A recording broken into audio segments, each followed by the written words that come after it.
Damn, finished off like my honey water, like in a lickety split. Well, alright homies, alright, the Khaiza has just finished everything, I think like 100%, right?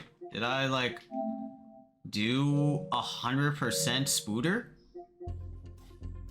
Oh damn, I'm like fucking 85% done. I'm 85% done on Spider-Man 2. What's like the leftover trophies that I have to do? Hidden, defeat 100 enemies with evolved venom abilities, dirty air tricks, home run, all this like smooth stuff. I think we did like a lot of these. Yeah, but like 85% done with Les Spooder, man. And we can pretty much talk and review Spider-Man 2, right? We are going to be reviewing Spider-Man 2. Well, most of like by the time this video like comes out, this will be like, you know, technically like spoilers. I mean, if you've been seeing like the other videos in like my other channel, the Khaiza_plays, the Khaiza has been going through Spider-Man 2 in its like full length, right? Just like until we get to like that very near end of Spider-Man, then it will be like complete like full set sort of thing. But we can still talk about Spider-Man 2 nonetheless, right?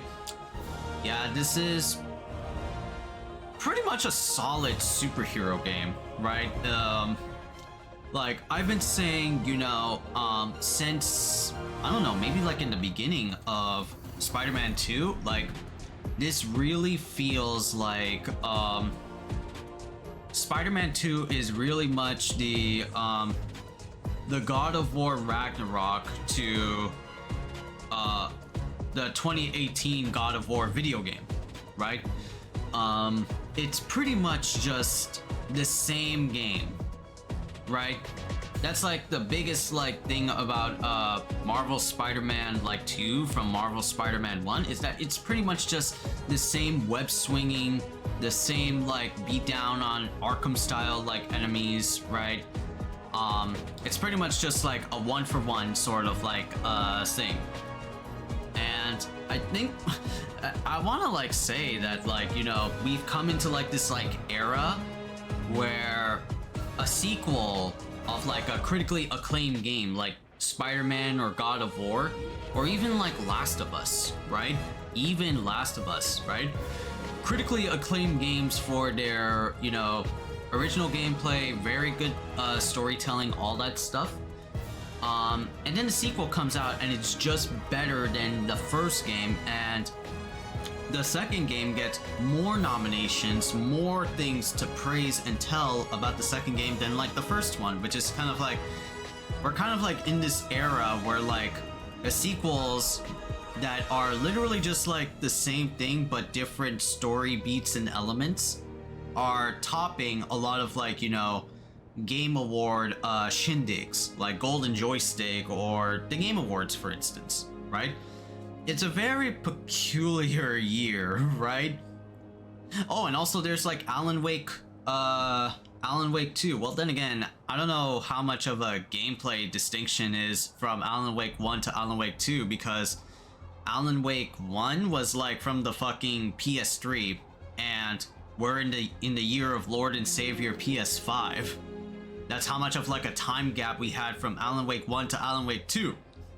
It's like, goddamn. That shit's fucking mind-boggling. But either way, right?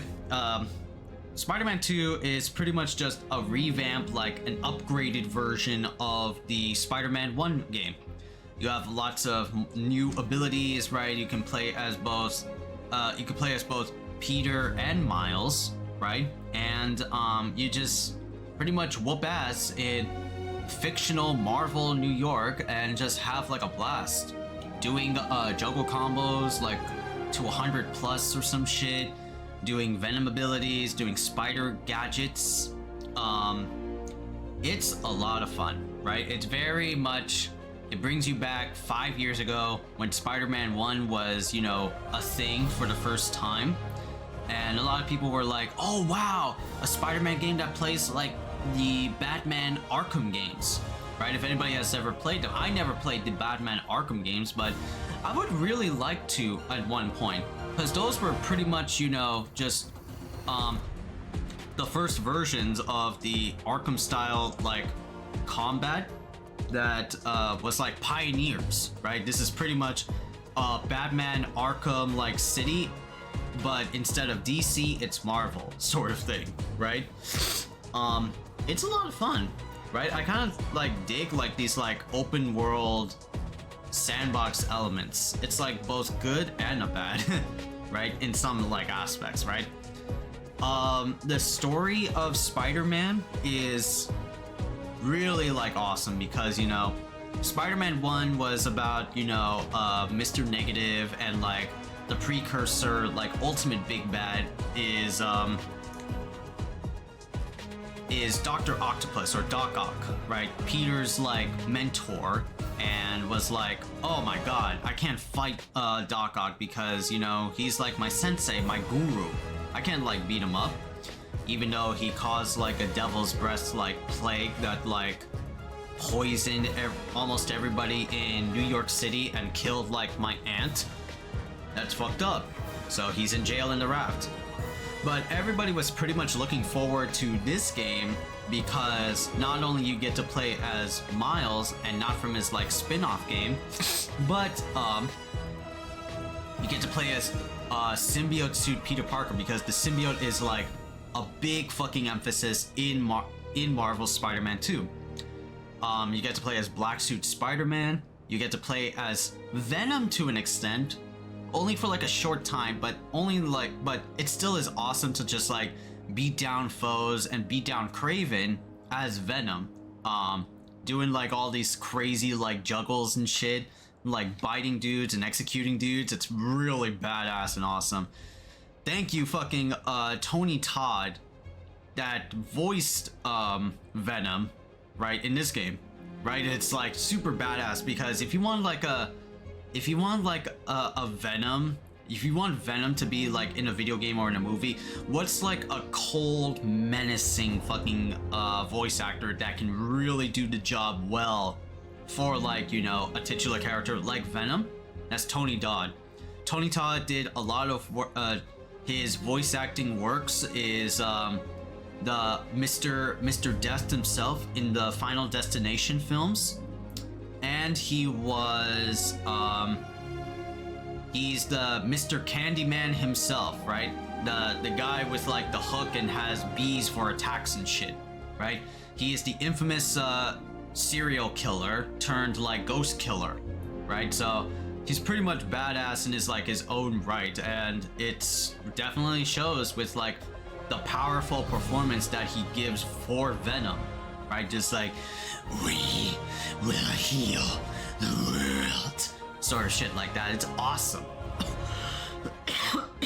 Oh fuck.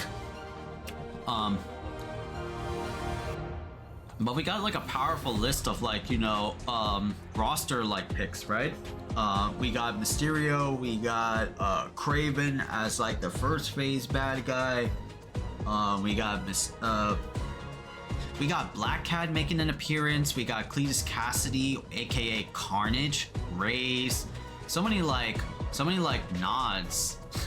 And of course, you know, the Avengers, but we're not gonna see an Avengers like Insomniac game anytime soon because, you know, I don't think they aren't making plans for the Avengers.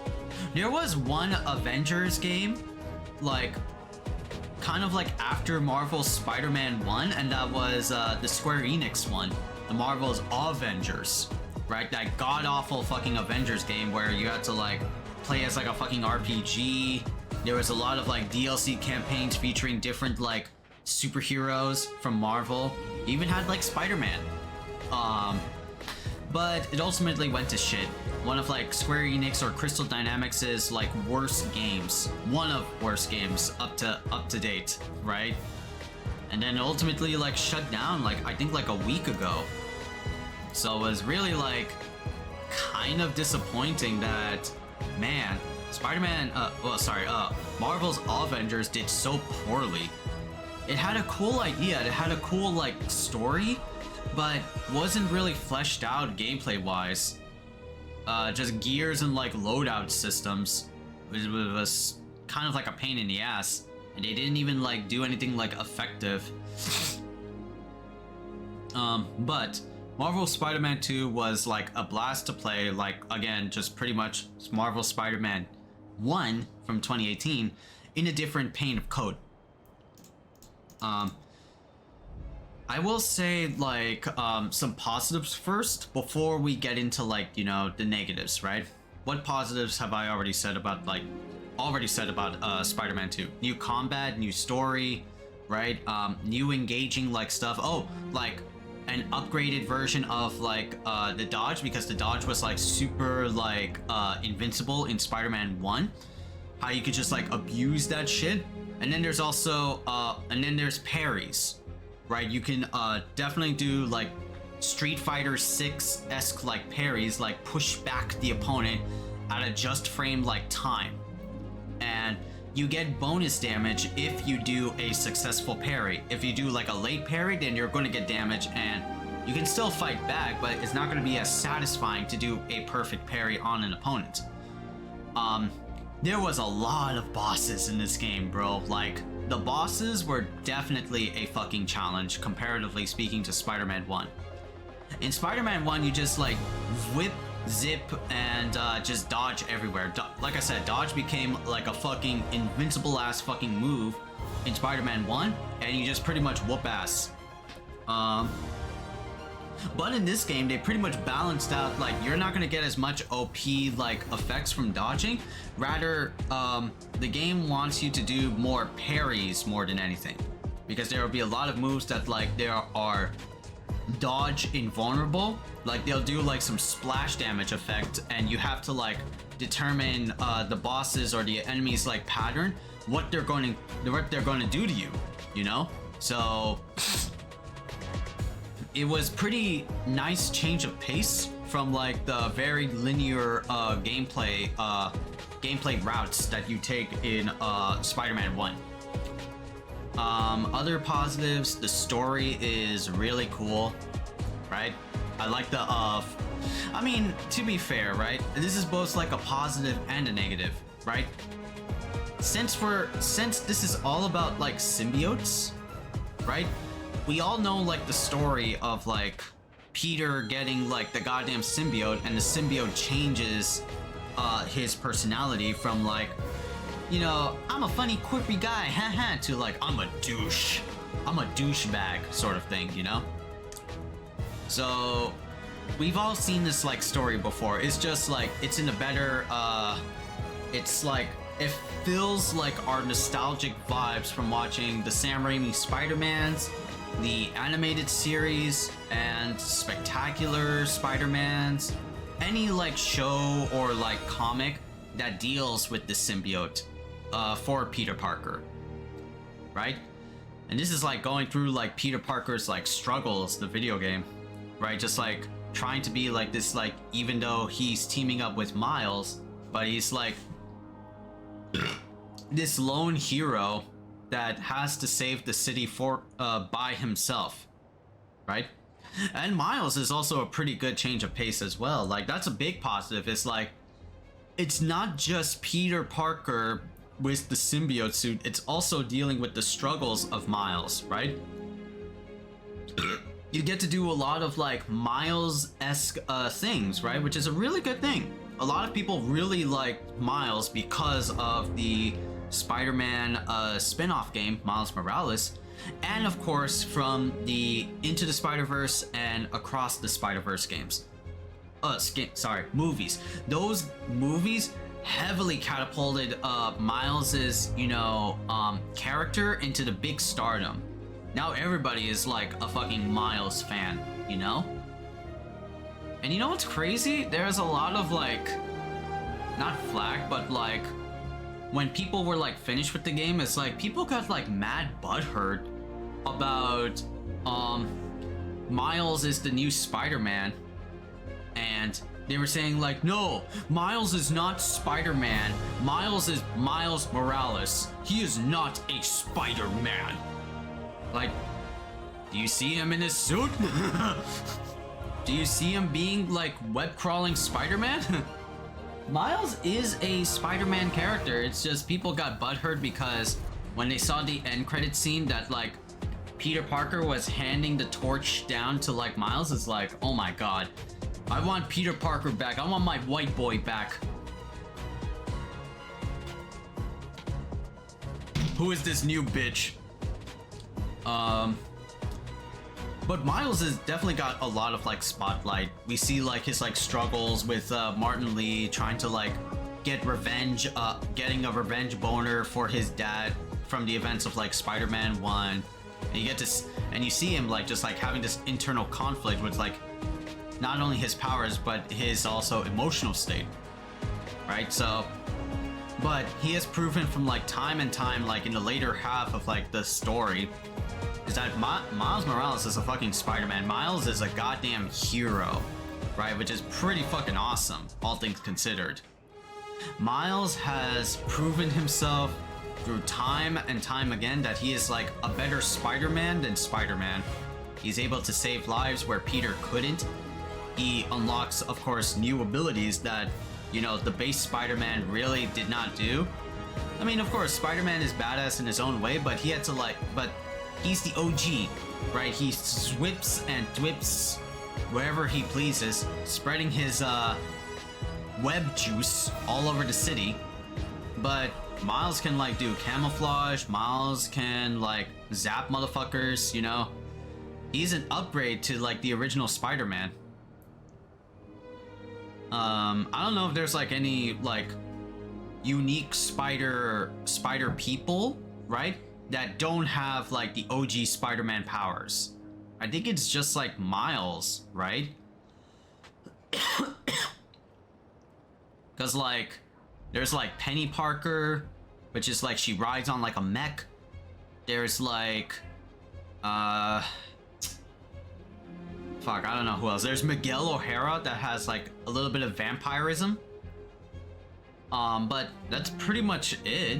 I don't know, but if y'all know, let me know, man. I'm like definitely curious. But regardless, Spider-Man 2 is a fantastic fucking game and is a very much like an improvement to like the first game. However, there are like some cons with Spider-Man 2. As much as, you know, a lot of people will say like it's a great game, it's like a GOAT, it's like the game of the year. Personally, I don't never like believe in like, you know, game of the years or like, you know, this is like a perfect fucking game. And game of the years is like very subjective, right? Like every person's game of the year may be different from like the very majority wholeness compared to the minority like one, so to speak, you know? Like one person's game of the year might be different from another person's game of the year, sort of thing, right? So a little bit of like the negatives about it is that, you know, of course, as I said before, it is a, you know, exactly almost, if not identical, same game as like Spider-Man 1, right? It's just the same elements, same web swinging, same combat, same core as Spider-Man 2018, just with new and better mechanics to web swinging, to combat, of course, like to story, right? It's pretty much just, again, the God of War Ragnarok to God of War, the Last of Us 2 to Last of Us Part 1, right? So it's like sequelitis, right? So it's not doing anything, you know, revolutionary, so to speak, you know? Like, it's not like a new, like, indie game or anything like that. No. It's just rinse and repeat. If you make already a perfect, like, copy, make it even more perfect copy, but add, like, new elements to not make it so much, like, identical, sort of thing. So, it gets, like, that minus to it. Also, like, the minus is... Well, I mean, controller-wise, I don't like the PS5 controller at all. right? This like little, this little dinky little thing with its like innate fucking input latency horseshit. And of course, like, this is a bad PS5 controller, so it flicks up, it drifts up whenever I do like camera shit, so that's really annoying.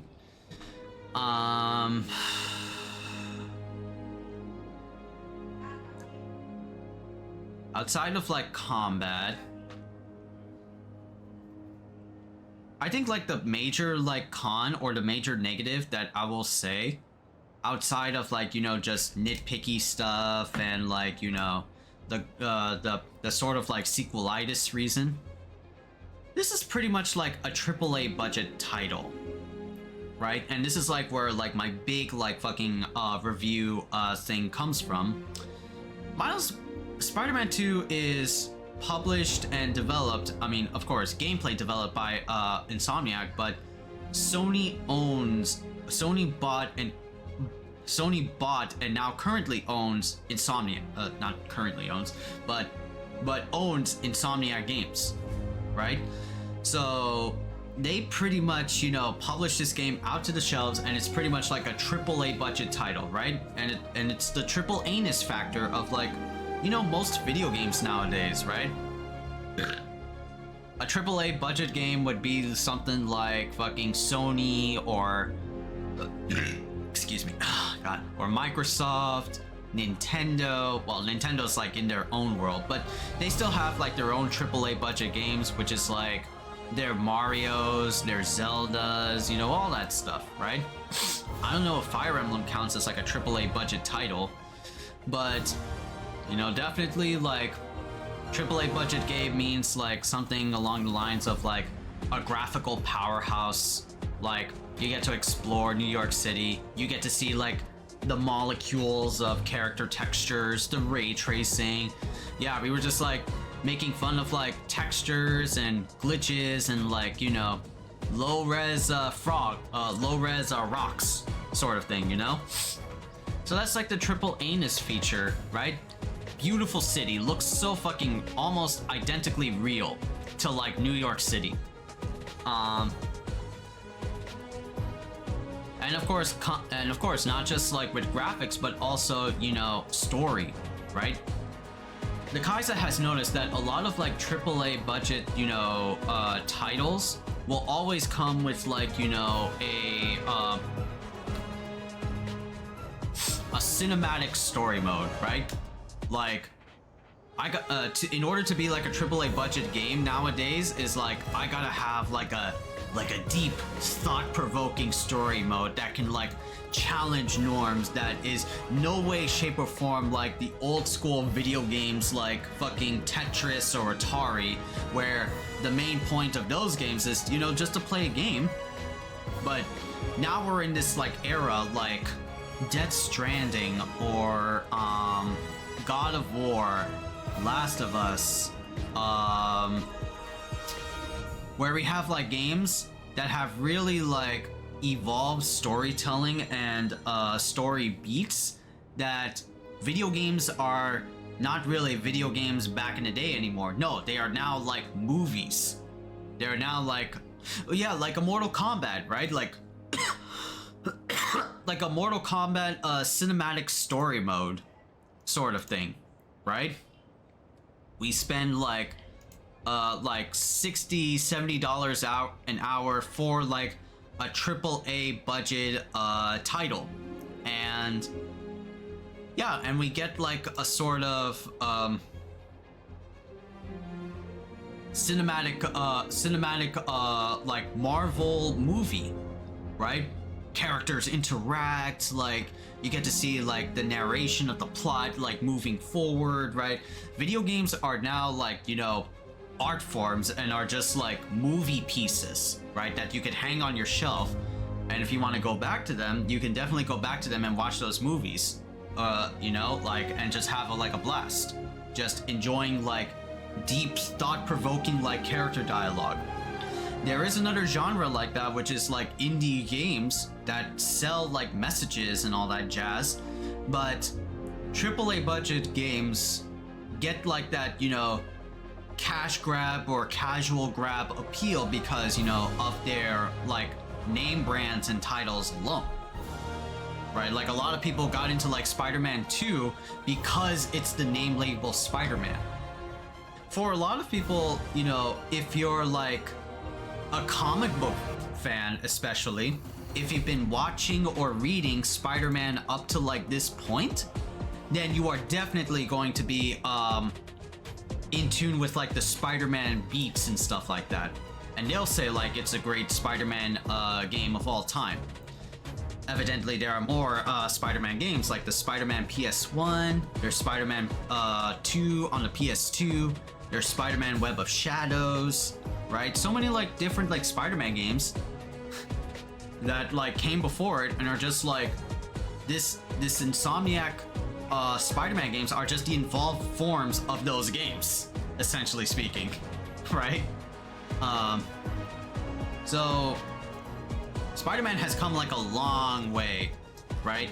Spider-Man is now like a cultural like fucking icon. I mean, I'm pretty sure there were Macy's like parades that had like Spider-Man floats back in the day. Now they're just like anime stuff, right?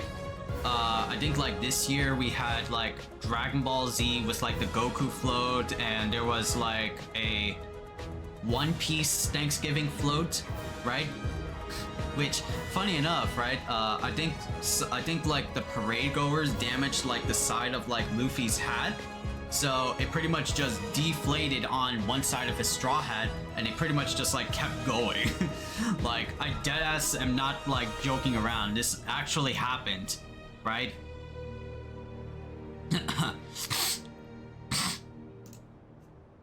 Excuse me.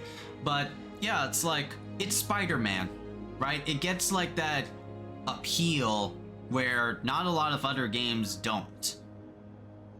You know, it's playing, I mean, of course, you know, Last of Us might get like a little bit more appeal, but it's still like a game exclusive title. There's no like movies about it. I mean, Last of Us did get a TV series, but that was like last year, where Last of Us came out in like fucking 2017, 16, something along those years.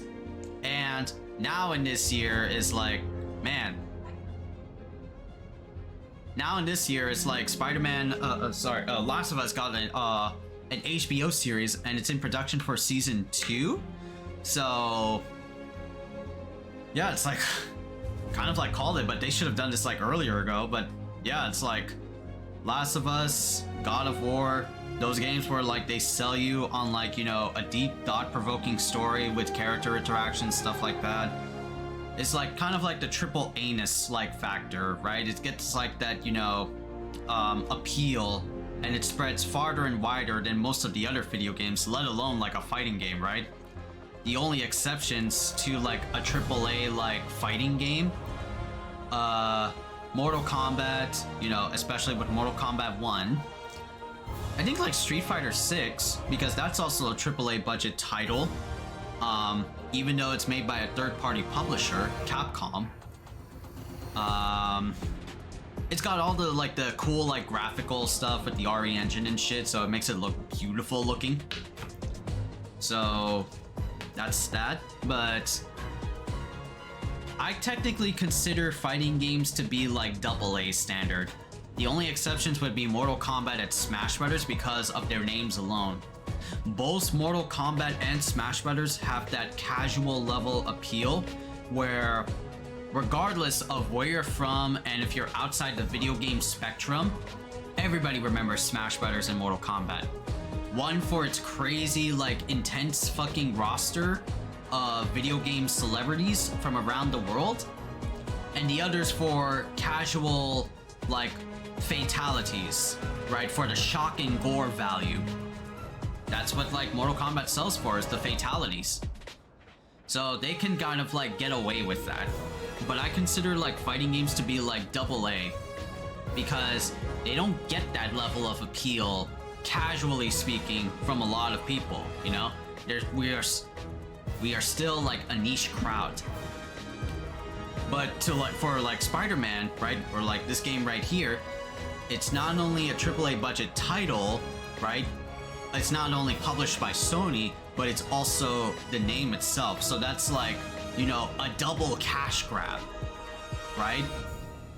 And this is where like I'll make like my main big statement about like Marvel's Spider-Man 2 is that throughout like the ride of Spider-Man 2, it's very intriguing and interesting to hear like the story of Spider-Man 2. But I just kind of felt like I wasn't that wowed or like impressed, honestly, really. Like the boss battles are cool. The story stuff is cool, don't get it twisted. But I wasn't like heavily drawn in. The only game like of this year that really like heavily like drawed me in was Hi-Fi Rush. A game that like literally came out of fucking nowhere and grabbed my heart instantly, right? Hi-Fi Rush is like, in my honest opinion, like a not a AAA budget title. It's a AA, right? It didn't feel like a AAA. It's a Xbox game exclusive Game Pass game that came out of fucking nowhere from an Xbox conference, and it had a very unique gameplay mechanic that made it very different from fucking the Devil May Cries or any of like the character-driven action games that came before. A lot of like the game is all about musical beats. Like it definitely it's a mix of Devil May Cry with Guitar Man or Space Channel 5. That's essentially what Hi-Fi Rush really is. But besides like gameplay, I mean, of course, Spider-Man 2 gameplay is really sick on its own, right? Because it's Arkham style gameplay. Who doesn't love Arkham style gameplay? Hi-Fi Rush definitely taught me that, like, and this is the main big point, is that not all games should be like a fucking character, like a story-driven masterpiece. Here's Hi-Fi Rush coming in with just, you know, everybody saying, you know, of course, Spider-Man like quips, everybody reacting to Chai's quips, you know, the story elements that play out in Hi-Fi Rush, you know, it doesn't feel like a movie. It feels like a fun ride. It's a roller coaster. Of course, it has a message of like, you know, getting jobs and the corruption of like the job system, right? But it feels like it's a video game. It's here to, you know, have fun.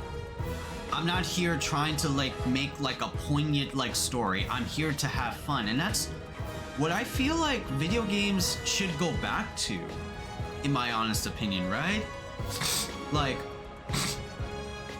I said before, we have a lot of like these games that just have like very they have a very like push in this era. There's a lot of like push forward to make games like, you know, the next fucking Oppenheimer or something like that, you know, a very thought-provoking story, the next like Dark Knight sort of thing, right? Like a movie or like a game that draws you in like in the beginning. You get introduced to all these like characters, you get to hear like, you know, very sophisticated fucking themes and like, you know, narration and plot points about your said video game. Sometimes it will end in either like miserable despair or like, you know, just plotting for like the next like big game out there, you know? But yeah, games are like just pushing forward to like the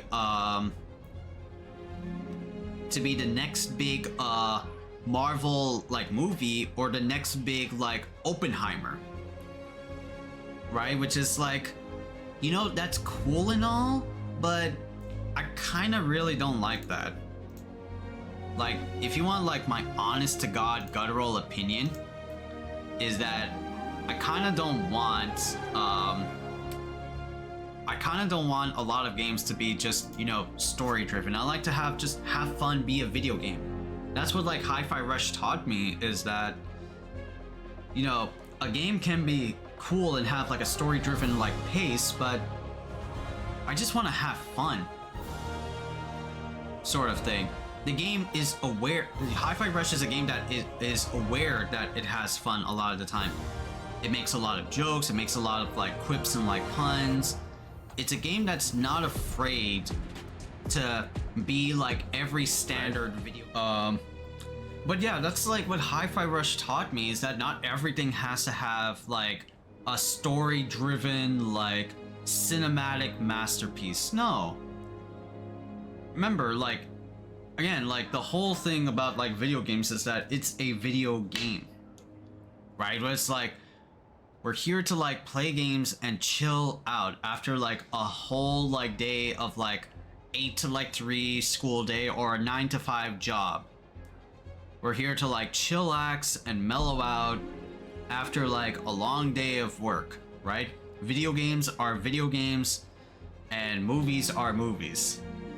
You sort of see like that intersection in between, and I'm okay with that, right? Because, you know, it brings video games to like in a new limelight, but there's just like so many games that are just pushing for story-driven like moments, or like make games like fucking movies or some shit. I'm like, there's a dime like 2 dozen.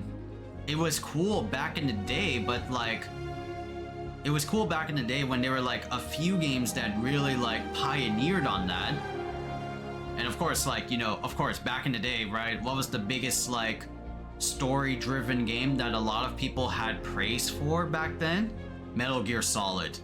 Metal Gear Solid is, you know, Hideo Kojima's fucking magnum opus slash baby, right? Because he incorporates a lot of like political history, military history, and just like economic history into like this fictional like camouflage espionage world of Metal Gear, right? That's like, he's a fucking pioneer for that, because he did all of that shit before all of like these games coming out with like very deep like storytelling story games, you know? So Hideo Kojima gets like, you know, a pass for that, and he's like a pioneer for that. But now it's like, now in this like era, there's a lot of games that are really like that. Even like action games or character action games to an extent, right, has like a deep thought-provoking like story slash message, but it's like, it's an action game. What do you want from like an action game, right? You're there to like, you know, chill and like beat on enemies and perform your stylish rank. That's all you're really here to do. None of this other shit. But it's okay, right? Like I said, I don't mind story-driven games. I think they're cool, but I'm the type of person where it's like, you know, too much is too much. There's like a dime a dozen. There's no like, you know, unique gems out there. That's why Game Pass exists, right? Because without Game Pass, I would not have discovered Hi-Fi Rush being like, you know, just a very chillax, a very like, you know, an opposite of what we think of like a video game is nowadays, right? So Spider-Man is good, and ultimately Spider-Man is good. Honestly, I would give it like a 9 out of 10. I'm not gonna give it like a 10 out of 10 like a lot of people do, because I don't believe in like, you know, perfect scores or perfect awards. If you want my game of the year, if you want like my 10 out of 10 game that came out this year, it's Hi-Fi Rush. There's no way you're gonna change that for me, right?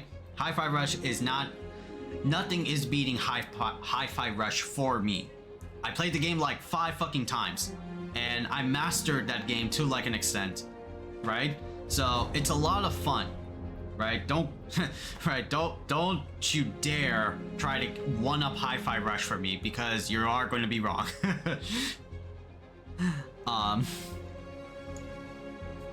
But Spider-Man 2 gets like a 9 out of 10, right? And I know there's going to be more content to this AAA budget game. There's going to be DLC campaigns, right? We got like teases of other things like in the works, right? We got like the story stuff with Cletus Cassidy, Carnage. So Carnage is going to definitely be a thing.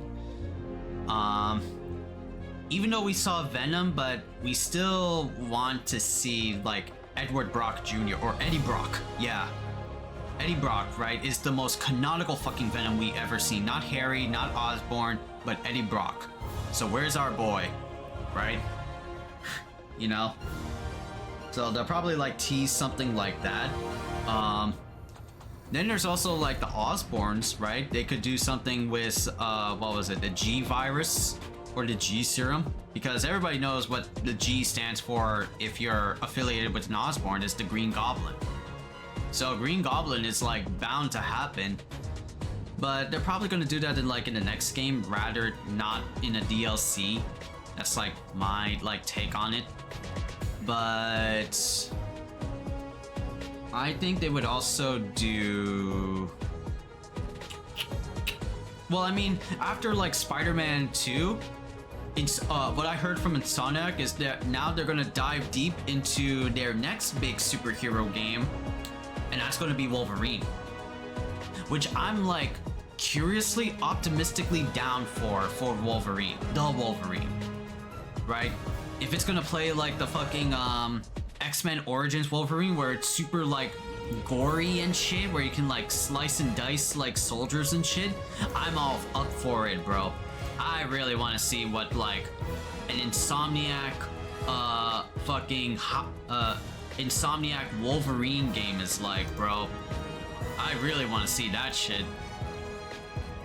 But yeah, despite like my negatives on like, you know, the current gaming like industry, and like, you know, I put Hi-Fi Rush on like a pedestal, Spider-Man 2 is still a great game, right? It still deserves a 9 out of 10, right? It's not perfect, it's not, you know, glorious magnum opus, but it is good. It's still the same formula as Spider-Man 1, but with new beats and new elements. But that's just what it is. It's like time to play Divinity 2. Ah, shit. Nah, you know what I'm gonna do? I'm gonna play fucking fighters and like lab out like my old combos, right? Because yesterday I was like